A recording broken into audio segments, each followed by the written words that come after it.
Well, yeah, I'm headed to Milan on Saturday to participate in the second annual International MLS Forum. Kind of interesting. We've got MLS in the United States. It's the envy of the world. We're going through some period of hardship right now with MLS in this country, but the rest of the world is still very interested in all of the great things that MLS, that's multiple listing services, can provide. From the data platform to the broker cooperative to the data and all the information that makes it easier, much easier to buy and sell real estate. So things are great. Can't complain. It's great to be back, Andreas. Yeah, so the International MLS has doubled in size, I imagine, for this next conference. Milan, you guys pick exotic, wonderful places. Certainly, certainly not as interesting as next year. It's going to be in Toronto next year. Oh, Toronto's beautiful. Yeah, so we get North America next year. Saul, you said you're going on stage to talk data at this International MLS. I'm a little curious there. You want to expand on that a bit, and then I couldn't believe you brought up broker cooperation and with the MLS, given all that turmoil. But if you would expand a bit, appreciate it. Sure. No, so I was actually at CMLS last week. CMLS is the Council of Multiple Listing Services. It's kind of like like compare it to the NAR of multiple listing services. People sometimes don't realize that multiple listing really is an industry all in and unto itself. And it was real interesting to attend that conference and in particular listen to some of the conversations, the legal conversations around the Sitzer-Burnett settlement, the NAR settlement, where that might take us, the fact that compensation has been removed from the MLS, and the big question, will the DOJ get involved and will they take a position on this settlement? And the overwhelming over everybody, all the attorneys on the legal panels indicated that they believe that the DOJ will step in. And so we will see more. We haven't seen the end of this removal of compensation from the MLS. But in the meantime, I'm heading to Milan to talk about data, the value of data. I've got a great panel, Victor Lund from Wave Group, Kevin Green, Senior Vice President and General Manager of CoreLogic, Giselle from Realtina, who's a developer, will be on that panel, as well as Jeff Borsch, who is the CEO of the Iris, one of the big MLSs in Colorado, which, by the way, Colorado's got some very interesting things going on around MLS and ownership of MLS and ownership of data. So my panel, we're going to discuss the value of the MLS, the value of data, how that data can be monetized, how the platform itself is an advantage to the community. The fact that MLS, even if it's not an offer of compensation, it's a place that everybody goes to find out what's available. It's a place that where everybody goes to find out what properties are worth so they can do comparative market analysis.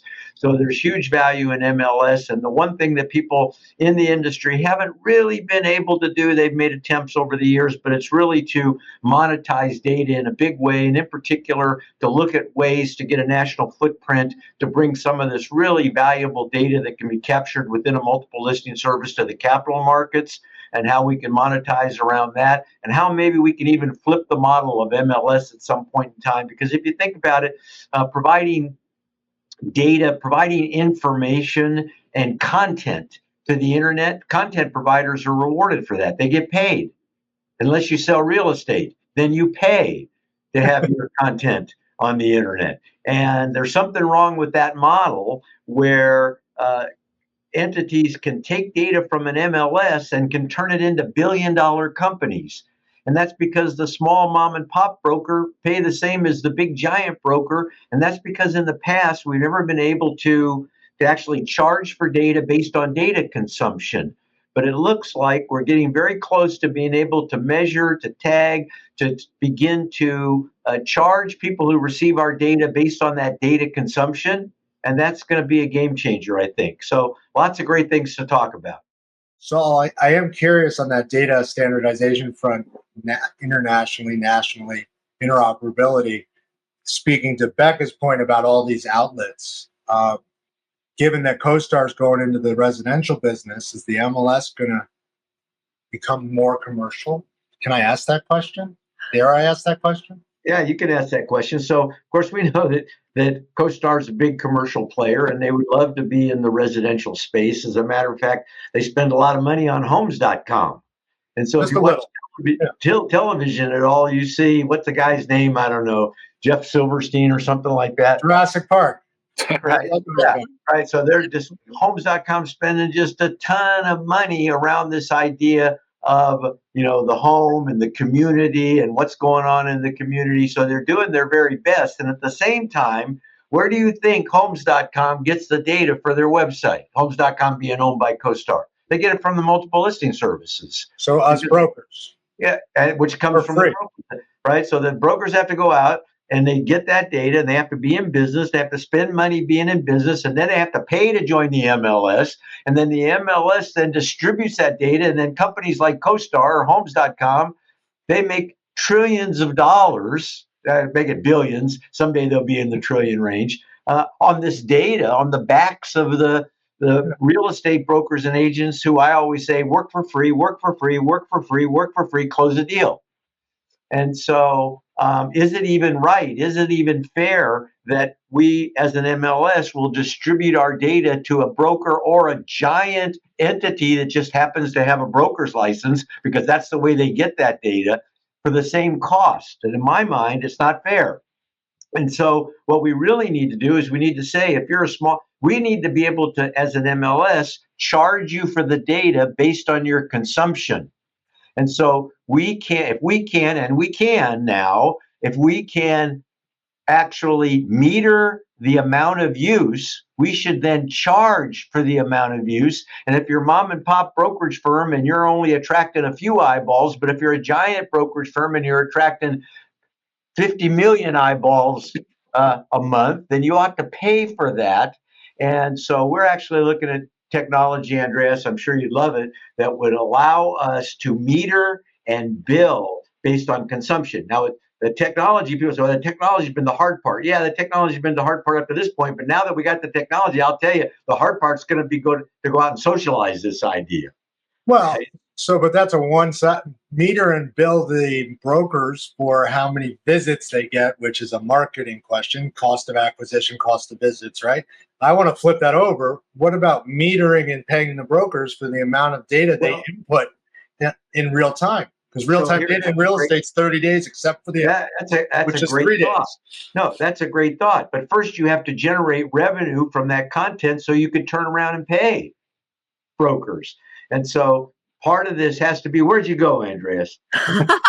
It's okay, Saul, we're listening. Yeah. So part of this then is we have to be able to create the model, and we created the technology to do it, then to be able to say to people, like 90% of the brokers don't consume a whole lot of the data. So the charge to them would not increase at all or very much. It's to the big entities that utilize that data. And if in fact we can charge based on consumption, and if we can package that data up and sell it to other people who might be interested in it, like the capital markets, then we generate enough revenue to where we could, to your point, Andreas, we could say, because there's going to be more competition in the MLS world, people say, why should I give my data to you? I'm going to give it to this brand new MLS that just popped up. Well, you should give it to me because we're going to pay you maybe. Well, we'll pay you $100 for that listing. If you give us that information in 24 hours, we'll give you $500. But to be able to pay that, we have to be able to package this data to the secondary market, to the capital markets, to people and who would use it. And then we have to be able to do that. We have to be able to meter the usage and bill accordingly. So you're right on track, Andreas. You're just a little bit ahead. We got to generate the revenue from the data before we can then turn around and start to compensate people for the data that they contribute. They contribute to the co-op, because an MLS is a broker cooperative. It's about brokers cooperating with. So you got these other companies that come in and they get a license to sell real estate. And they don't sell real estate. They don't actively endeavor.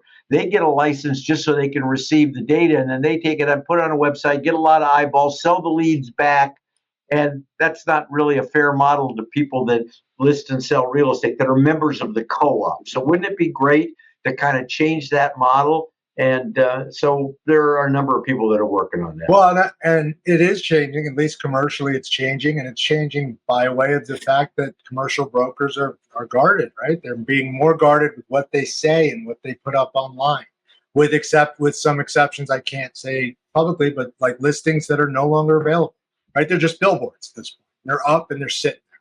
The MLS is the only one that I know of commercially that requires that 3-day, that 72-hour update, right? Or else you're being fined. So truly, it's you're on your way to being the Bloomberg terminal for real estate, which is the golden ticket, right? If you can meter it in both directions, that would be fantastic. Yeah, and you can. And the rule you just mentioned is called mandatory submission. Mandatory submission is what makes MLS work. It said, I'm going to put in my good listings and my bad listings, and you're going to put in your good listings and your bad listings, and we'll all do it within some period of time so that we don't have the opportunity to just necessarily sell the properties ourselves. Then with that kind of understanding, you create this broker co-op, and a lot of positive will come from that. But you have to have rules that allow you to do that, right? And those rules get challenged and all the time, which goes back to NAR giving us the roads and the policies and so on, and the MLS. But National Association of Realtors, card-carrying member. Everyone is a card-carrying member except for Chris, who gets a pass because he refers his real estate business out to us, and that's just fine. Is that the car wash behind you, Saul? I'm seeing back yeah, there. that's the car wash. Yeah, I don't see solar panels on the roof. Where's the CPACE loan? If you look real careful, you can see John Riley. He's standing there. Right? Yeah, that's John Riley. I took that picture, and that's John Riley. Hey, but while we're talking about value and property and commercial property, I think you might have seen the link that I sent you that from placesplatform.net, where they did data. An amazing study with Cushman Wakefield. And they did 15 cities. They're going to expand that to 35 cities. And it's all about the future of cities.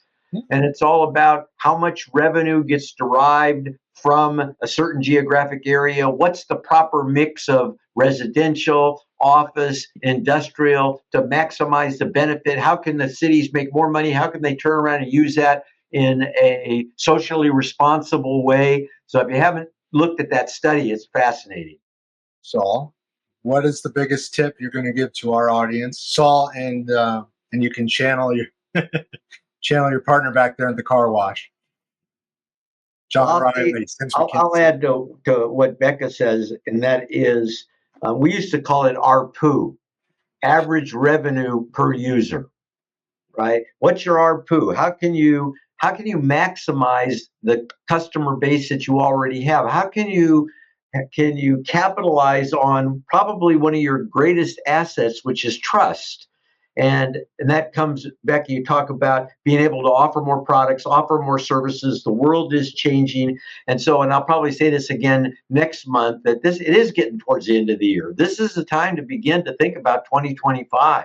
This is the time to start visioning. You ought to do a personal SWOT analysis: strengths, weaknesses, opportunities, and threats. Do your own personal SWOT analysis.